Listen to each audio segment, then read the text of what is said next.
ಲಿಂಗನಗಡ ಸಹ್ಯಾದ್ರಿಗಳಲ್ಲಿನ ಅತ್ಯಂತ ಅಪಾಯಕಾರಿ ಶಿಖರ. ಪರಿಚಯ: ಮಾನವ ಧೈರ್ಯವನ್ನು ಪರೀಕ್ಷಿಸುವ ಕೋಟೆ. ಮಹಾರಾಷ್ಟ್ರದ ಸಹ್ಯಾದ್ರಿ ಪರ್ವತ ಶ್ರೇಣಿಯ ಹೃದಯದಲ್ಲಿ ಏರಲು ಕೆಲವೇ ಜನ ಧೈರ್ಯ ಮಾಡುವ ಭಯಾನಕ ಕಲ್ಲಿನ ಶಿಖರವೊಂದು ಎದ್ದು ನಿಂತಿದೆ. ಇಲ್ಲಿ ವಿಶಾಲ ದಾರಿಗಳಿಲ್ಲ, ಸುರಕ್ಷತಾ ಕಂಬಿಗಳಿಲ್ಲ, ತಪ್ಪಿಗೆ ಕ್ಷಮೆಯಿಲ್ಲ.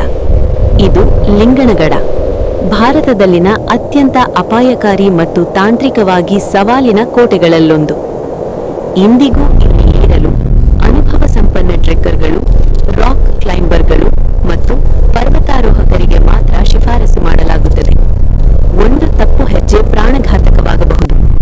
ಆದರೂ ಲಿಂಗನಗಡವನ್ನು ಜಯಿಸಿದವರು ಹೇಳುವುದೊಂದೇ: ಇದು ಜೀವನದ ಅತ್ಯಂತ ಪ್ರತಿಫಲಕಾರಿ ಅನುಭವಗಳಲ್ಲಿ ಒಂದಾಗಿದೆ. ಇದು ಕೇವಲ ಟ್ರೆಕ್ ಅಲ್ಲ, ಇದು ಮಾನವ ಧೈರ್ಯ ಮತ್ತು ಕಚ್ಚಾ ಶಿಲೆಯ ನಡುವಿನ ಯುದ್ಧ.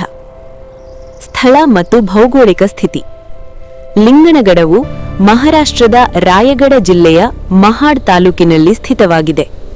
ಇದು ರಾಯಗಢ ಮತ್ತು ತೋರಣಗಢ ಕೋಟೆಗಳ ಮಧ್ಯ ಕೊಂಕಣ ಪ್ರದೇಶವನ್ನು ಕಾವಲು ಕಾಯುವಂತೆ ನಿಂತಿದೆ. ಸಮುದ್ರ ಮಟ್ಟದಿಂದ ಇದರ ಎತ್ತರ 2969 ಅಡಿ.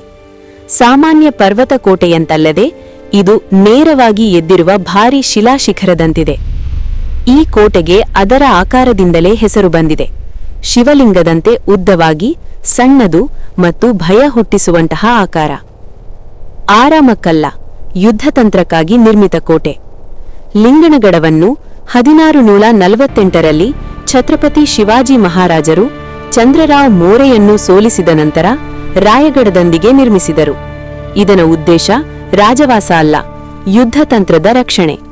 ಪುರಂದರ ಒಪ್ಪಂದದ ಪ್ರಕಾರ ರಾಯಗಢ ಮತ್ತು ಲಿಂಗನಗಡ ಎರಡನ್ನೂ ಶಿವಾಜಿ ಮಹಾರಾಜರು ತಮ್ಮ ಬಳಿ ಉಳಿಸಿಕೊಂಡರು.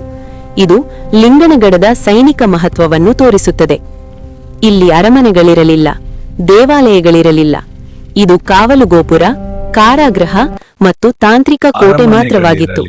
ಇದನ್ನು ನೇರವಾಗಿ ರಾಯಗಢದ ಖಜಾನೆಯಿಂದ ನಿರ್ವಹಿಸಲಾಗುತ್ತಿತ್ತು. ಲಿಂಗನಗಡ ಇತಿಹಾಸದ ಕತ್ತಲೆ ಅಧ್ಯಾಯ. ಲಿಂಗನಗಡವು ಮರಾಠ ಸಾಮ್ರಾಜ್ಯದ ಕಾಲದಲ್ಲಿ ಕಾರಾಗೃಹ ಕೋಟೆಯಾಗಿ ಬಳಸಲ್ಪಟ್ಟಿತು. ಇಲ್ಲಿ ಕೈದಿಗಳನ್ನು ಶಿಲೆಯಲ್ಲಿ ಕೆತ್ತಲ್ಪಟ್ಟ ಕಾರಾಗೃಹಗಳಲ್ಲಿ ಬಂಧಿಸಲಾಗುತ್ತಿತ್ತು. ಒಂದು ಕಾರಾಗೃಹದಲ್ಲಿ 50 ಕೈದಿಗಳನ್ನು ಇಡಲಾಗುತ್ತಿತ್ತು. ಶಿಲೆಯೊಳಗೆ ಕೆತ್ತಲ್ಪಟ್ಟಿರುವುದರಿಂದ ಇಲ್ಲಿನಿಂದ ಪಲಾಯನ ಅಸಾಧ್ಯವಾಗಿತ್ತು. ಈ ಕೋಟೆ 1786ರವರೆಗೆ ಮರಾಠರ ನಿಯಂತ್ರಣದಲ್ಲಿತ್ತು. 1818ರಲ್ಲಿ ಬ್ರಿಟಿಷ್ ಸೇನಾಧಿಪತಿ ಕರ್ನಲ್ ಪ್ರೋಥರ್ ಲಿಂಗನಗಡವನ್ನು ವಶಪಡಿಸಿಕೊಂಡು ಮತ್ತೆ ಯಾರೂ ಬಳಸಲಾಗದಂತೆ ಉದ್ದೇಶಪೂರ್ವಕವಾಗಿ ನಾಶ ಮಾಡಿದರು. ಅಂದಿನಿಂದ ಈ ಕೋಟೆ ನಿಧಾನವಾಗಿ ಕಾಲಕ್ಕೆ ಶರಣಾಗುತ್ತಿದೆ. ರಚನೆ ಮತ್ತು ಭೌತಿಕ ಲಕ್ಷಣಗಳು: ಲಿಂಗನಗಡವು ವಿಸ್ತಾರದಲ್ಲಿ ದೊಡ್ಡದಲ್ಲ, ಆದರೆ ಅದರ ನೇರ ಏರಿಕೆ ಅದನ್ನು ಪೌರಾಣಿಕವಾಗಿಸಿದೆ. ಒಟ್ಟು ಏರಿಕೆಯ ದೂರ 4.45 ಮೈಲುಗಳು. ಏರಿಕೆಯ ಸ್ವರೂಪ ಮುಖ್ಯವಾಗಿ ರಾಕ್ ಕ್ಲೈಂಬಿಂಗ್. ಮೇಲ್ಭಾಗದ ವಿಸ್ತೀರ್ಣ ಸುಮಾರು 2500 ಚದರ ಅಡಿ.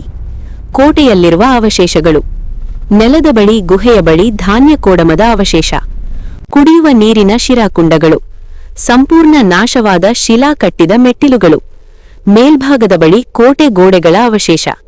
ಶಿಖರದ ಬೇರು ಭಾಗದಲ್ಲಿರುವ ದೊಡ್ಡ ಗುಹೆ 50 ಜನರಿಗೆ ಆಶ್ರಯ ನೀಡುವಷ್ಟು ದೊಡ್ಡದು. ಇದು ರಾಯಗಢದ ಬಳಿ ಮುಖ ಮಾಡಿದೆ. ಸೂರ್ಯೋದಯದ ಅದ್ಭುತ ದೃಶ್ಯ ನೀಡುತ್ತದೆ. ಈ ಗುಹೆಯ ಬಳಿ 1989ರಲ್ಲಿ ಲಿಂಗನಗಡದಿಂದ ಇಳಿಯುವಾಗ ಮೃತಪಟ್ಟ ಪರ್ವತಾರೋಹಕ ಸಂತೋಷ್ ಗುಜರ್ ಅವರ ಸ್ಮಾರಕವಿದೆ. ಲಿಂಗನಗಡದ ಅಪಾಯದ ಮೌನ ಎಚ್ಚರಿಕೆ. ಲಿಂಗನಗಡವು ಯಾಕೆ ಅತ್ಯಂತ ಅಪಾಯಕಾರಿ? ಲಿಂಗನಗಡವನ್ನು ಸಹ್ಯಾದ್ರಿಗಳಲ್ಲಿನ ಅತ್ಯಂತ ಕಠಿಣ ನೈಸರ್ಗಿಕ ರಾಕ್ ಕ್ಲೈಂಬಿಂಗ್ ಎಂದು ಪರಿಗಣಿಸಲಾಗುತ್ತದೆ. ಪ್ರಮುಖ ಸವಾಲುಗಳು: ಯಾವುದೇ ಸರಿಯಾದ ದಾರಿಗಳಿಲ್ಲದ ನೇರ ಶಿಲಾಮುಖಗಳು, ಧ್ವಂಸಗೊಂಡ ಮೆಟ್ಟಿಲುಗಳಿಂದ ಜಾರಿ ಮಾರ್ಗಗಳು, ಆಳದ ಕಣಿವೆಗಳ ಮೇಲೆ ದೀರ್ಘ ನಗ್ನ ಮಾರ್ಗಗಳು, ಜಾರಿ ಅಂಚುಗಳ ಮೇಲೆ ನಡೆಯಬೇಕಾದ ಪರಿಸ್ಥಿತಿ, ಕಡ್ಡಾಯವಾಗಿ ಕೈತು, ರ್ಯಾಪಲಿಂಗ್ ಮತ್ತು ತಾಂತ್ರಿಕ ಸಾಧನಗಳು. ಸುಮಾರು 2300 ಅಡಿ ನೇರ ಶಿಲಾ ಏರಿಕೆ ಮತ್ತು 150ರಿಂದ 200 ಅಡಿ ಸಂಪೂರ್ಣ ನಗ್ನ ಶಿಲಾಭಾಗಗಳು ಈ ಏರಿಕೆಯಲ್ಲಿ ಸೇರಿವೆ. ಸುಮಾರು 820 ಅಡಿ ಕಣಿವೆ ದಾಟುವ ಭಾಗ ಇದನ್ನು ಇನ್ನಷ್ಟು ಸಾಹಸಮಯವಾಗಿಸುತ್ತದೆ. ಅನುಭವಿಗಳಾದ ಹಲವರು ಇದನ್ನು ರಾತ್ರಿ ಟ್ರೆಕ್ ಆಗಿಯೂ ಮಾಡುತ್ತಾರೆ. ಇದು ಆರಂಭಿಕರ ಟ್ರೆಕ್ ಅಲ್ಲ, ಒಂದು ಚಿಕ್ಕ ತಪ್ಪು ದೊಡ್ಡ ದುರಂತ. ಏರಿಕೆಯ ಅನುಭವ ಹಂತ ಹಂತವಾಗಿ. ಮೊದಲ ಭಾಗ ಸ್ವಲ್ಪ ಸುಲಭ, ಎರಡನೇ ಭಾಗ ಅತ್ಯಂತ ತಾಂತ್ರಿಕ. ಮುರಿದ ಮೆಟ್ಟಿಲುಗಳಿಂದ ಜಾರಿ ಮಾರ್ಗಗಳು, ಹಲವಾರು ಕಡೆ ಕೈತು ಅಗತ್ಯ. ಮೇಲಕ್ಕೆ ಹೋಗುವಾಗ ಶಿಲಾಕುಂಡಗಳು ಕಾಣುತ್ತವೆ. ಒಂದು ಕುಂಡವೇ ಶಿಖರದ ಮೊದಲಿರುವ ಕೊನೆಯ ನೀರಿನ ಮೂಲ. ಉತ್ತರ ತುದಿಯ ಬಳಿ ಗಿಡುಗು ಮರಿಗಳು ಹಾರಾಟ ಕಲಿಯುವ ದೃಶ್ಯ ಕಾಣುತ್ತದೆ. ಅವುಗಳ ಕೂಗು ಕಣಿವೆಯನ್ನು ರಹಸ್ಯಮಯವಾಗಿಸುತ್ತದೆ. ಕೊನೆಯ 200 ಅಡಿ ಏರಿಕೆ ಶಿಖರವನ್ನು ಕರೆದೊಯ್ಯುತ್ತದೆ. ಅಲ್ಲಿ ಪ್ರತಿಫಲ ಅಪ್ರತಿಮ. ಶಿಖರದಿಂದ ನೋಡಿದರೆ ಕೆಳಗೆ ರಾಯಗಢದ ನಾಗರಖಾನ ಮತ್ತು ಜಗದೀಶ್ವರ ದೇವಾಲಯ, ಪೂರ್ವಕ್ಕೆ ರಾಜಗಡ ಮತ್ತು ತೋರಣಗಡ, ಅನಂತ ಕೊಂಕಣ ಕಣಿವೆಗಳು. ಇಲ್ಲಿ ನಿಂತಾಗ ಗಾಳಿಯ ಮಧ್ಯೆ ಮೌನದಲ್ಲಿ ನಾವು ಜಗತ್ತಿನ ಮೇಲ್ಭಾಗದಲ್ಲಿದ್ದೇವೆ ಎಂಬ ಅನುಭವ. ಭೇಟಿ ನೀಡಲು ಸೂಕ್ತ ಸಮಯ. ಈ ಟ್ರೆಕ್ ಸಂಪೂರ್ಣವಾಗಿ ಶಿಲಾ ಏರಿಕೆಯಾಗಿರುವುದರಿಂದ ಹವಾಮಾನ ಬಹಳ ಮುಖ್ಯ.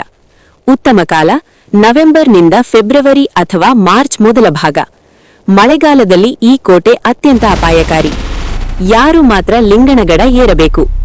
ಅನುಭವ ಸಂಪನ್ನ ಟ್ರೆಕ್ಕರ್ಗಳು, ವೃತ್ತಿಪರ ರಾಕ್ ಕ್ಲೈಂಬರ್ಗಳು, ತಾಂತ್ರಿಕ ಸಾಧನಗಳಿರುವ ಪರ್ವತಾರೋಹಕರು, ಪ್ರಮಾಣಿತ ಟ್ರೆಕ್ಕಿಂಗ್ ಗುಂಪಿನೊಂದಿಗೆ ಹೋಗುವವರು.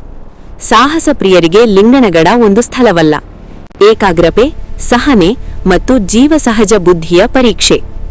ಸಮಾಪನ. ಗೌರವಕ್ಕೆ ಅರ್ಹವಾದ ಮರೆತು ಹೋದ ದೈತ್ಯ.